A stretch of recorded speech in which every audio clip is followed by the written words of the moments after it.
కొమ్మదాసు వస్తున్నాడు. సంక్రాంతికి లక్ష్మి, సరస్వతి, పార్వతీ వేషధారము.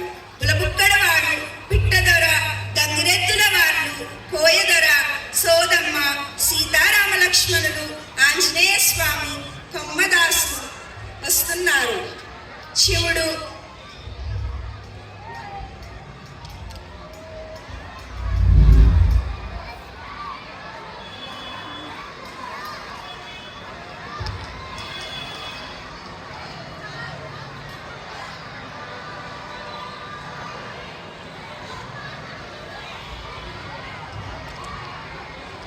తెలుగువారి పెద్ద పండుగ అని ముద్దుగా పిలుచుకునే పండుగ సంక్రాంతి.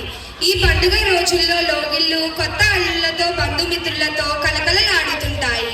సంక్రాంతి పండుగ విశిష్టత ఏమిటంటే ఈ రోజున సూర్యుడు మకర రాశి యందు ప్రవేశిస్తాడు. మకర సంక్రమణ జరిగింది కావున దీనికి మకర రాశి అని పేరు ఉంది.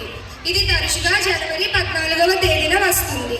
సంక్రాంతి ముందు రోజు వచ్చే పండుగ భోగి, తరువాత రోజు వచ్చేది కనుమ. ఈ పండుగని హిందువులు వివిధ రాష్ట్రాల్లో వేరే వేరే పేర్లతో చాలా పవిత్రంగా జరుపుకుంటారు. దీనిని ఆంధ్రప్రదేశ్, కర్ణాటక రాష్ట్రాలలో, తమిళనాడులో పొంగల్ అని పిలుస్తారు. ఈ పండుగ యొక్క ప్రత్యేకత ఏమిటంటే నెల రోజుల ముందు నుండే పండుగ హడావిడి మొదలవుతుంది. ఇంటి ముందు రంగురంగుల ముగ్గులు, గొబ్బెమ్మలతో స్వాగతం పలుకుతుంటాయి. వేకువజామున హరినామ సంకీర్తనలతో హరిదాసు నెలంతా వస్తూ ప్రజలను భక్తి మార్గంలోకి మరలిస్తున్నాడు. గంగిరెద్దులు, కోడి పందాలు, ఎడ్లు పందాలు మాట సరే సరే. ఒక్క మాటలో చెప్పాలంటే మన సాంప్రదాయం మొత్తం ఈ పండుగలలో ప్రతిబింబిస్తుంది. ఇంటిల్లపాది మిగతా రోజులు ఎక్కడ ఉన్నా సరే ఈ పండుగకు ఇళ్లలో వాలిపోతారు. పిండి వంటలు తయారీకి పండుగలకు 10 రోజుల ముందు నుండే హడావిడి మొదలవుతుంది.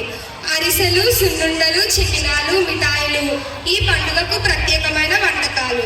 సంక్రాంతికి గాలిపటాలు ఎగరవేస్తారు. అందుకే